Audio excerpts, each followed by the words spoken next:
couple of months ago, I was at a luncheon event, and I found myself in conversation with various people who I had not met before.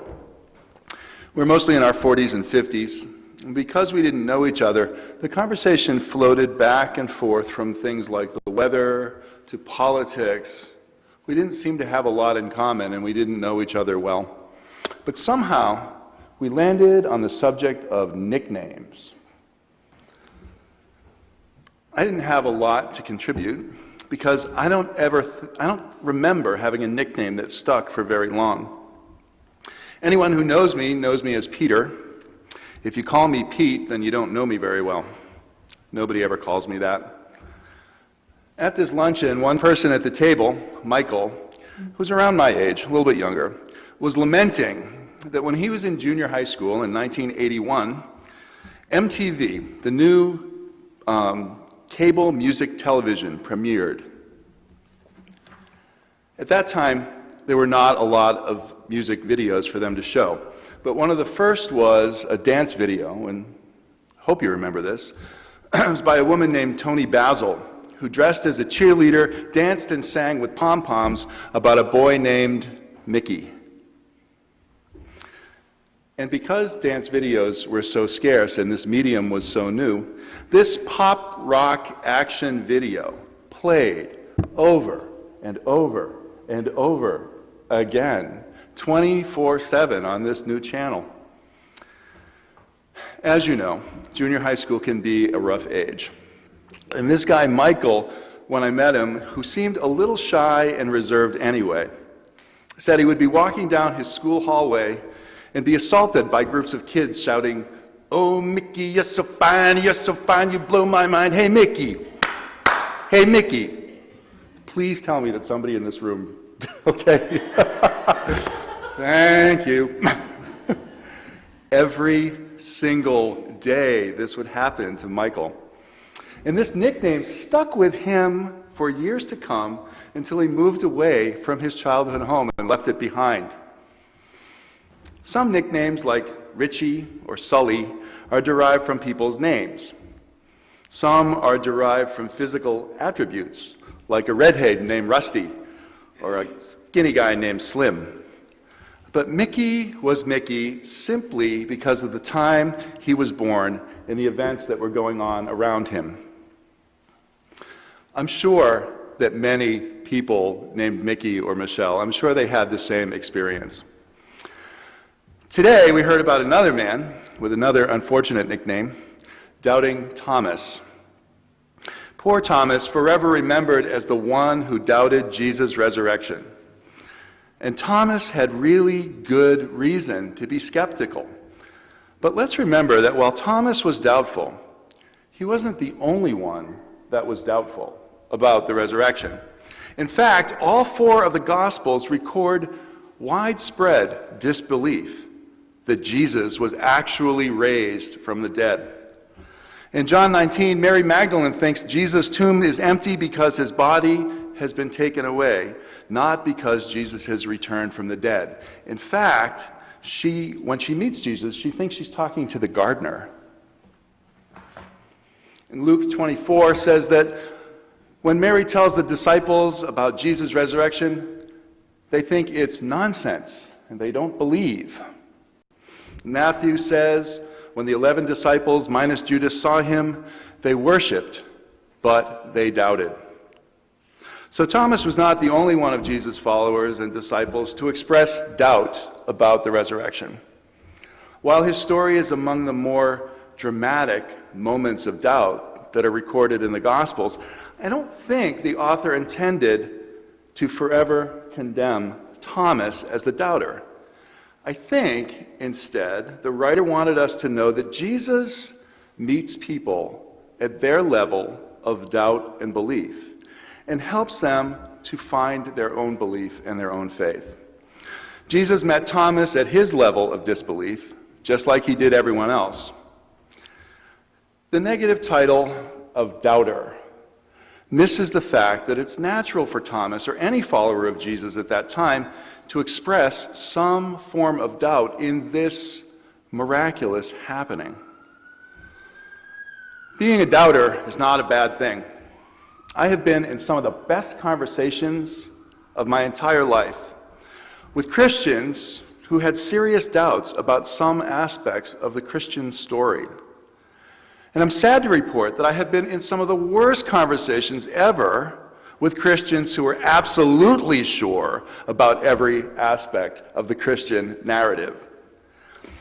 I think that history and we should cut Thomas and anyone, any of these figures who doubt, some slack.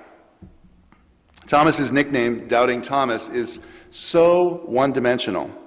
Just like Michael's nickname, Mickey, speaks much more about a single moment, a single circumstance, a certain swirl of events in the world, than it does actually about the person that the label is applied to. Now, Thomas is only mentioned 8 times in the entire Bible. 4 of those times, he's in a list, a brief list of the names of the disciples. His moment of doubt is obviously one of those times. However, there's more to old Thomas, much more as it turns out. And people who are disappointed because of his name or because of what he did should listen up. In John chapter 11, Jesus gets word that a dear friend of theirs, Lazarus, is dying. When Jesus tells the disciples they're going to see Lazarus, the disciples are hesitant. And they try to warn Jesus off, reminding him that there are religious officials that want to capture him, that want him out of the way. The disciples are afraid, but it's Thomas who says this, "Let us go also to die with him. Let us go and be with Lazarus who is dying, even if it costs us our own lives." No disciple conveyed such a willingness or such courage in that moment. And no other disciple voiced such support of Jesus and their friend Lazarus. I think we should be calling him Courageous Thomas. It takes a person of strong character to admit their ignorance and say, "Hey, I don't know," and then ask for guidance. Thomas's question was appropriate and acceptable. And Jesus doesn't chastise him for asking, but rather answers him by revealing a deeper truth about who he, Jesus, is, when he says, "I am the way, the truth, and the life." I want us to take a second to think about our own lives and our own story against the backdrop of Thomas's story.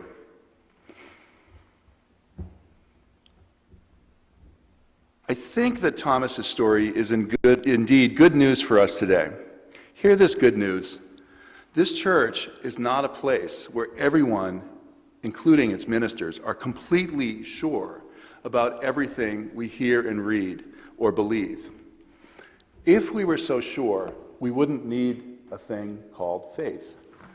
This church is not a place where people come for answers, necessarily, but it's a place where you can have questions and know that that's okay. God's mercy is wide enough. God's love is strong enough to meet us where we are in our faith, in our doubts, and all that is in between, in all of our flawed humanness. That's the end of the sermon. I have a bit of news for you. Much of what comes out of my mouth on Sunday mornings gets decided after we've decided what was going into worship, what hymns we were going to use, after it's all coordinated. And long after the bulletins have been printed and the choir is rehearsed, comes the words that I bring to you on Sunday morning. So, with everyone's permission, I want to try something. Do you know about this choir? This extra hymn? Oh, okay. John. John, do me a favor. Get a hymnal and look up, what is it called? Blue one. Rise Up, O Men of God. Just look for that tune. Rise Up, O Men of God. And with your permission, I, after the potato bash was over, stayed late and stuffed this hymn in your bulletin. It's an ancient hymn. It was written by John Wesley, who founded what we now know as United Methodism. You can tell it's British because in the first stanza, the word dismayed rhymes with thy head. And I hadn't heard it before, but as I was researching the sermon, it spoke to me of God's capacity to walk with us in faith and doubt and in between. We know the tune well. It's called Rise Up, O Men of God. You'll find it on a white insert in your bulletin. And I'd like to try and sing it. And if you'd like, you can take it home with you. And in a quiet moment or in times of doubt, you can turn to it. For now, is this okay? Okay. For now, let's remain seated and sing, Give to the Winds Thy Fears. It's the same tune. So it's 4 verses of that tune. Yep.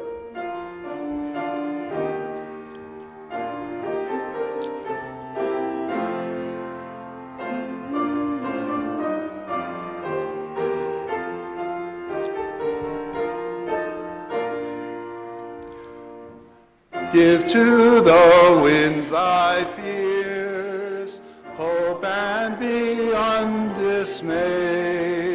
God hears thy sighs and counts thy tears. God shall lift up thy head. Through waves and clouds and storms, God gently clears the way. Wait God's time, so shall this night soon end in joyous day. Leave to us sovereign sway, to choose and to command. So shall the wandering on thy way, how wise, how strong this hand. Let us in life, in death, thy steadfast truth declare, and establish with our lightest breath thy love and guardian care. Amen. So I hope you take that home with you. I hope that can be a sense of solace when you're in that space of doubt and faith and reason.